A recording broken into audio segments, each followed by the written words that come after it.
जब ये वाला इवेंट हो गया, जब इसने हरी सिंह ने इंडिया के साथ जाके 26 अक्टूबर को जाके ऐलान किया, तो हमारे आबा अजदाद ने गिलगित चिकोट के जो उस जमाने के लोग थे उनके साथ मिल मिला के यहाँ पे जैसी की उस स्ट्रगल का नतीजा ये निकला, जो 1840 के बाद आके आप पे कब्जा किया था, वो कब्जा तारीख में पहली बार खत्म हो गया।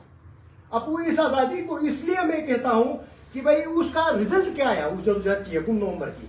अब यहाँ पे डोगरू की हुकूमत है नहीं है ना, डोगरा तो हमने निकाल बाहर किया, कोई डोगरा यहाँ पे मौजूद नहीं है, तो कोई डोगरू की हुकूमत नहीं है। तो जो लोग उस जमाने की जो ताकत थी उनके हुक्मरान ने इंडिया के साथ इलाक किया था, इंडियन कोई है यहाँ पे, इंडिया की कोई कब्जा है गिलगित बाल्टिस्तान पे नहीं है, उससे तो हमने आजादी हासिल की। लेकिन मसला ये हो गया कि 16 दिनों के बाद उस आजादी को हम बरकरार नहीं रख सके, न तो हम पाकिस्तान के साथ इलाक कर सके। अगर हम इलाक करते तो भी कोई मसला नहीं था।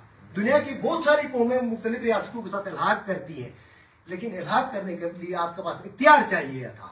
वो इख्तियार तो मैंने कहा था किसके पास था वो इख्तियार, वो तो हरी सिंह के पास था, उसने तो उधर किया था। जब उसने इंडिया के साथ इलाक किया तो हमने आजादी बाद में हासिल की। होना ये चाहिए था कि हमारी उस आजादी को पाकिस्तानी हुकूमत, पाकिस्तानी रियासत तस्लीम करती तो हम एक रियासत के तौर पे हम उसके साथ इलाक करते, हम टर्म एंड कंडीशंस तय करके इलाक करते। जैसे सुल्तान साहब ने कहा कि भाई 1947 से अभी तक हमारे और उनके दरमियान मुआहिदा कराची के अलावा कोई एक कागज भी नहीं है। ये कहाँ गए आपके मीरू के ये वो टेलीग्राम पे जो इलाक के लिए कागज भेजे गए थे। 17 जनवरी 2019 को सुप्रीम कोर्ट ऑफ पाकिस्तान के 7 रुकनी बेंच ने फैसला किया। इनका चीफ जस्टिस साकिब निसार था गिलगित के मसले के ऊपर आईनी हैसियत पे, उसने कश्मीर का हमें हिस्सा डिक्लेयर किया उसके अंदर। तो आपने वो इलाकनामे क्यों नहीं जमा कराया? हमने रोका था, जज भी आपके थे, अदालत भी आपकी थी, पेश करते ना कोई कागज थी तो। खामखा में लोगों को फिर बैठ के यानी वो तारीख के अंदर कंफ्यूजन क्रिएट करने के लिए। देखो कश्मीरी कितने तगड़े निकले। दूसरी तरफ उस पार वाले जो कश्मीरी थे उन्होंने वो इंस्ट्रूमेंट ऑफ एक्सेशन पढ़ो तो एक तरह से वो एक इमरानी मुआहिदा है, उसके अंदर तमाम तर महाराजा ने इंटरनल मामला सारे उठा के अपने पास रखे थे। सदर, वज़ीर आज़म, झंडा, तराना, स्टेट सब्जेक्ट रूल, उस तरफ 5 अगस्त 2019 तक वो सारे इख्तियार बरकरार रखे उसने हरी सिंह ने इंडिया के साथ। वो देखो तो वो एक तरह का सोशल कॉन्ट्रैक्ट है। आजाद कश्मीर क्या देखें आप, इन्होंने जिसको हम 28 अप्रैल 1949 का बदनाम जमाना मुआहिदा कराची कहते हैं, जिसके तहत हमारी गिलगित बाल्टिस्तान की जो एडमिनिस्ट्रेटिव कंट्रोल है वो कश्मीरियों ने, आजाद कश्मीर वालों ने दिया है पाकिस्तान को। हमारे साथ कोई कागज साइन किसी ने नहीं किया है। अब उस कागज को भी आप सब पढ़े लिखे हैं, 28 अप्रैल 1949 का मुआहिदा कराची गूगल करके पढ़े, उसके अंदर शराइत लिखे हुए हैं। उन शराइत के अंदर उन्होंने भी अपनी दाखिली खुद मुख्तारी ले ली। Defence, currency, communication, foreign affairs, 4 चीजें पाकिस्तान को दे दी उन्होंने। 4 चीजें, defence, currency, communication, foreign affairs. Gilgit Baltistan की जो वो है एडमिनिस्ट्रेशन भी उनको दिया। देने के बाद बाकी अपनी दाखिली खुद मुख्तारी ले ली। उधर भी देखो सदर, झंडा, तराना, वज़ीर आज़म, कॉन्स्टिट्यूशनल उनकी assembly, interim act, state subject rule, सब कुछ उन्होंने भी ले लिया। हमने क्या लिया? आजादी तो हमारे आबा अजदाद ने हासिल किया। हमने हवाई टेलीग्राम्स दिए, उनका तो कहीं पे किसी पता नहीं कहां चले गए, उनका तो कोई तारीख के अंदर कोई लीगल तो सेंसिटिविटी है नहीं, आज तक नहीं हो गई। 77 साल हो गए, किसी अदालत में किसी ने पेश तो किया नहीं, उल्टा कश्मीर का हिस्सा जरूर डिक्लेयर किया गया। हमारे पास कोई मुआहिदा इमरानी ही नहीं है, social contract. Indians Kashmir occupied Kashmir वालों ने भी वो सोशल कॉन्ट्रैक्ट किया, आजाद कश्मीर वालों ने भी किया। हमारी बदकिस्मती ये रही, हमारे आबा अजदाद ने हमें आजाद तो करवाया, आज भी यहाँ पे कोई इंडिया के कब्जे में नहीं है। हमने इंडिया में इलाक के बाद से हमने आजादी हासिल की थी। डोगरू ने भी 1840 के बाद जाकर 1947 तक जो एरा था 100 साल का, उसके अंदर हमारे ऊपर कब्जा किया, तो उसको भी हमने वापस निकाल के बाहर किया। निकाल के बाहर करने के बाद हमने किया वो आजादी गई कहाँ? न पाकिस्तान के साथ हमने इलाक किया। वो झूठ बोलना अलग चीज है ना, झूठ बोलने में क्या जाता है, हकीकत ऐसा नहीं है। आईन पाकिस्तान का आर्टिकल 257 आप सारे पढ़े लिखे हैं, अभी गूगल करके चेक करें, उसके अंदर क्या कहता है पाकिस्तान का आर्टिकल 257। वो कहता है जब रियासत जम्मू और कश्मीर के अवाम, यानी रियासत जम्मू और कश्मीर के अंदर हमें भी शामिल करते हैं, पाकिस्तान के साथ इल्हाक का फैसला करेंगे, तो इसका मतलब इल्हाक हुआ नहीं है।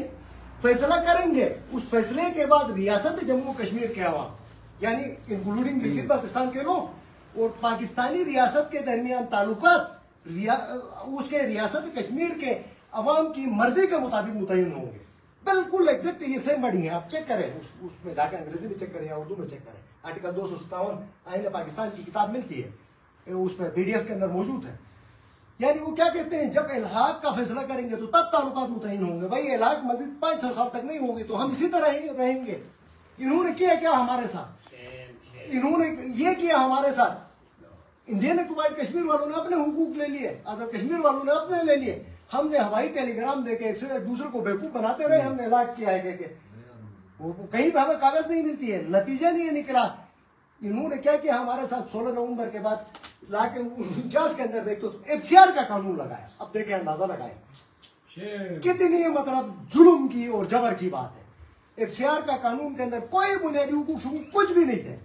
हमारे अपने जो इंडिजीनियस उस जमाने के अंदर जो हमारे वो थे फ्रीडम्स थी, राइट्स थे, वो उन सबको भी रिस्ट्रिक्ट किया। एफसीआर का वो काला कानून चलता रहा। कब तक चलता रहा? वो 1972 तक। 72 में भी कोई भट्टू साहब ने आके खुद से आके खत्म नहीं किया था। तहरीक चलाई, आपके इलाके से हुंजा से लोगों ने तहरीक चलाई, नगर से चलाई, पुनियाल से चलाई, गिलगित से चलाई, जहां जहां पे ये सारा सिस्टम था। क्योंकि आपके बादशाह की वो बादशाही तो कब की वो अंग्रेजों ने जब कब्जा किया तो तब से खत्म हो गई थी। नमनकलेचर बाकी था उसका, वो तो किसी और के कब्जे में गया था। पहले वो अंग्रेजों के वो अंडर में गया था, फिर डोगरे को भी मालिया देता था। बाद में फिर वो क्या नाम था नायब तहसीलदार का, मोहम्मद आलम खान के अंडर में गए थे। वो तो इंडिपेंडेंट बादशाह तो रहे ही नहीं थे, राइट। उसके बाद एफसीआर का कानून आ गया, वो कानून 74 तक रहा तो लोग सप्रेस थे। उस एरा के अंदर देखो एक स्कूल आपको मिलता है, चेक करें ना तारीख में जाके, कोई कॉलेज मिलता है, यूनिवर्सिटी मिलता है, कोई आपके बुनियादी हुकूक थे, सबको इन लोगों ने इतना जुल्म किया। वो हमारी, मैं कहता हूं ना, तारीखी का एक दौर था, हमारा तारीख का बदतरीन स्याह तरीन दौर था, जिसके अंदर तमाम तर हुकूक, यानी इस तरह बोलने की भी इजाजत नहीं थी, पार्टी बनाने की भी इजाजत नहीं थी, इलेक्शन का तस्वुर ही नहीं था ना नुमाइंदों का, कुछ भी, कोई इदारे नहीं थे, कोई अस्पताल नहीं। क्या क्या इन्होंने दिया, क्या मुझे आप बताएं। इन्होंने अपना तो स्ट्रेटेजिक मकासद तो हासिल करते रहे, कुछ भी नहीं किया। तो लोगों ने, हमारे जो सुल्तान साहब की तरफ दानिश्वर लोगों ने उस जमाने के अंदर, थोड़े बहुत पढ़े लिखे लोग थे, उन्होंने तहरीक चलाई। उस तहरीक का नतीजा ये निकला, आप लोगों को बखूबी पता है। 71 में बंगाल तो ऑलरेडी टूट के निकल गया था इनके हाथ से, तो फिर मजबूर हो गए। मजबूर होने के बाद उस तहरीक के नतीजे में आके थोड़ी बहुत इस्लाहात की। अब इस्लाहात करने के बाद हम कवानीन देखते हैं तो मतलब वो इस तरह के, मतलब एक हाथ से देके दूसरे हाथ से वापस। हुकूक भी इतने दिए गए, मतलब टाइनी 74 में इंटरिम एक्ट आजाद कश्मीर को दिया जाता है। हमारे यहाँ पे हमें क्या दिया जाता है, मतलब यहाँ पे कुछ भी नहीं दिया जाता है। होते हुए फिर ये देखते तो आहिस्ता आहिस्ता इस्लाहात करते हैं, छोटे छोटे इख्तियारात देते अब आया है ऑर्डर 2018। इस वक्त गिलगित बल्तिस्तान के अंदर जो कानून चलता है उसको हम गिलगित बल्तिस्तान गवर्नेंस ऑर्डर 2018 कहते हैं। अब उस ऑर्डर के अंदर भी देखते हैं तो एक बड़ी दिलचस्प बात है। अब हैरत की बात है, आप लोगों ने देखा कि पाकिस्तान में हालिया दिनों में ये 26वीं जो आईनी तरमीम कर रहे, तो बड़ा शोर मचा ना पूरे पाकिस्तान के अंदर। यानी एक ग्रुप ने कहा कि भाई ये मुल्क के मुफाद में नहीं है, लोगों के हुकूक में नहीं है। एक डिबेट चली उनके पार्लियामेंट के अंदर, सब कुछ होने के बाद एक शरीयती राय से मंजूर हो, उसको कहते हैं जमहूरियत। गिलगित बल्तिस्तान का ऑर्डर 2018 हो, 2009 हो, या एफसीआर वाला तो छोड़ेगा, वो तो बिल्कुल ही स्यातरीन कानून था। इसको बनाने में इस गिलगित बल्तिस्तान असेंबली के अंदर हमारे जितने मेंबरान हैं, किसी से पूछा तक नहीं इनसे, यानी एक लफ्ज उनमें से किसी ने पूछा नहीं है, न इन्होंने लिखा है, न उनके पास उस ऑर्डर में तरमीम का इख्तियार है। अब अंदाजा लगाए, तरमीम का इख्तियार भी नहीं है, न हमारी अदालतों के अंदर उनके इस नवाबादियाती ऑर्डर को हम चैलेंज कर सकते हैं। अब अंदाजा लगाएं, चैलेंज भी नहीं कर सकते। हमारे सुप्रीम अपीलेट कोर्ट के अंदर या चीफ कोर्ट को जुडिशियल रिव्यू का भी इख्तियार नहीं। अब अंदाजा लगाएं, ये जुल्म की इंतहा है। अब एक ऐसी सूरत के अंदर मैं आता हूं आपके मदनियात की तरफ, जिस टॉपिक का आप लोग मुझसे मुतालिबा किया कि इस पे आप बोले। अब मदनियात का कानून, जो असेंबली आपके पूरे गिलगित बल्तिस्तान का निजाम हुकूमत चलाने वाला जो ऑर्डर है, उस ऑर्डर को बनाने में उनका कोई किरदार नहीं है, तो वो आपकी मदनियात की प्रोटेक्शन किस तरह करेंगे, मुझे बताएं आप।